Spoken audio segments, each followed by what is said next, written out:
Fellow Ghanaians, good morning. There are few institutions in this country that straddle that uneasy line between being a private association and wielding constitutional power, quite like the Ghana Bar Association. By definition, the GBA is purely a private club of lawyers funded with membership dues with no direct electoral mandate from the people of Ghana. Yet through our constitutional design, the GBA has been gifted seats at some of the most important decision-making tables of the Republic, on the Judicial Council, the Lands Commission, and in other key corners of governance. It is this dual identity, a private in form, but constitutional in some functions, that makes the GBA unique, powerful, and also deeply controversial. Over the years, the Ghana Bar Association and its integrity has come under serious scrutiny. Too many Ghanaians see the association as little more than an appendage of partisan interests. It is an open secret, whispered in chambers, marched in classrooms, and shouted on the street. Some have even said that the NPP, when they are in power, the GBA suddenly discovers silence. They find no fault, they speak no truth to power, and they become a watchdog that prefers to nap at the feet of its master. But when the NPP is out of office and in opposition, and the NDC occupies the Jubilee House, then suddenly the bar finds its role. Then it issues communiques and lectures about constitutionalism. It floods the airwaves with analysis. That perception is doing incalculable damage to the very legitimacy of the Ghana Bar Association as an institution meant to stand above partisan politics. And recent events have only worsened the crisis of confidence. The removal of Chief Justice Gertrude Torkornoo has ignited passionate debate across this republic.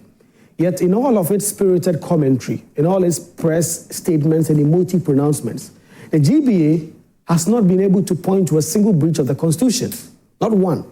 The facts are stubborn. Article 146, some will say, have been followed step by step.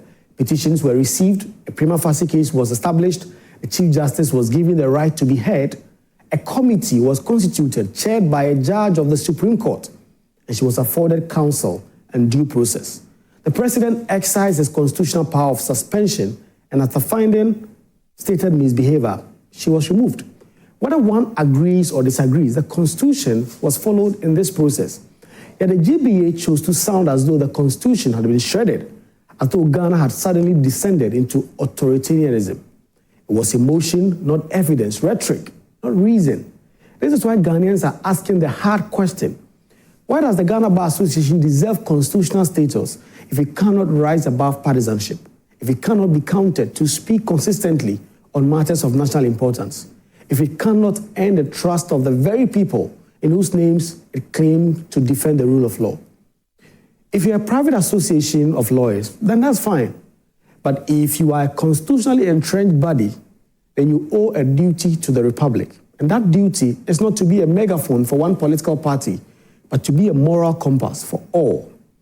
Fellow Ghanaians, it is not just critics like myself raising these concerns. This week, the Attorney General himself, Dr. Dominic Ayine, took the GBA, he took them on in public at their own annual bar conference in language that ought to serve as a thunderous wake-up call.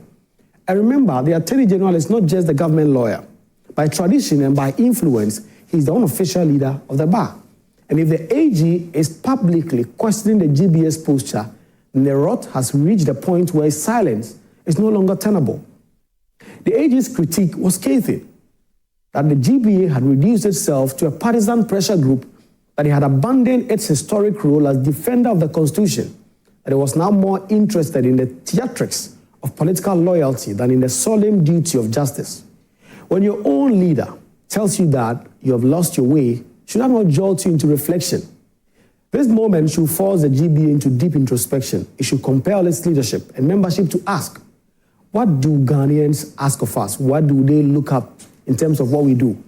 Do they see an impartial guardian of justice, a body that will speak truth regardless of who holds power?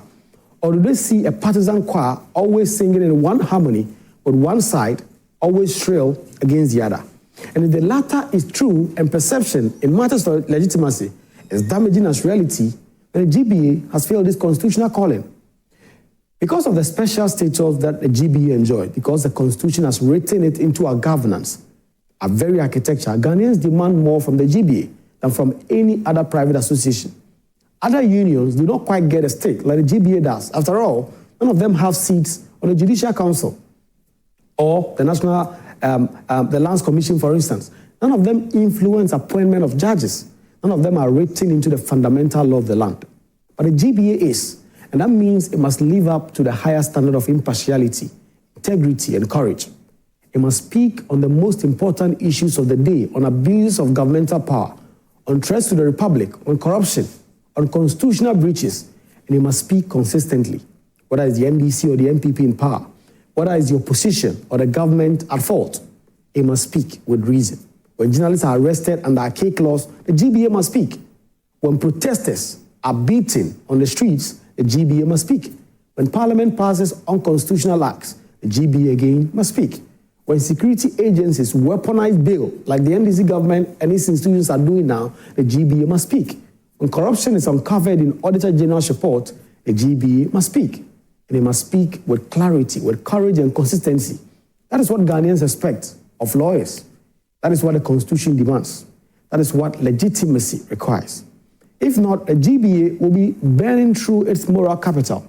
That is why I have written, and in fact, I made the point at the Constitutional Review Committee's hearings, that all references to GBA, and indeed any private association, must be removed from the Constitution in the ongoing constitutional amendment process. If you're a private club of professionals, then be just that. Let your legitimacy derive from your actions, not from constitutional entrenchment. We need to have your relevance be earned, not guaranteed by law. The Constitution should not enshrine partisanship in black and white. The Judicial Council should not be beholden to a private association that cannot even convince the public of its neutrality. The Lands Commission should not allocate seats to bodies whose allegiance is not to the Republic, but to their own politics. Fellow Ghanaians, history teaches us that when institutions lose legitimacy, nations pay the price. Once upon a time, the bar in Ghana was feared and respected. When the bar spoke, governments listened. When the bar marched, regimes trembled. The GBA was central to the fight against dictatorship. It was a bulwark of constitutionalism. But that proud history is being squandered today by leadership that mistake partisanship for principle. And we cannot afford this erosion. Because if the bar loses credibility, then one of our last buffers against authoritarian excesses collapses. The GBA must decide. It must decide what it wants to be. Does it want to be a partisan choir? Then it must be removed from the Constitution and compete with other voices in a noisy marketplace of civil society. Or does it want to be a true guardian of justice? Then it must reclaim its independence, find its courage, and speak truth to power consistently. Fellow Ghanaians, the time for excuses is over. The time for waffling is done. Either the bar belongs to justice or it belongs to politics. It cannot be both. And until it chooses, Ghanaians will continue to ask the uncomfortable but necessary questions. Why should the Constitution enshrine a private club of lawyers that cannot even speak without partisan calculation into the Constitution? The GBA must reflect, it must reform, and it must reclaim its dignity. Good morning, fellow Ghanaians.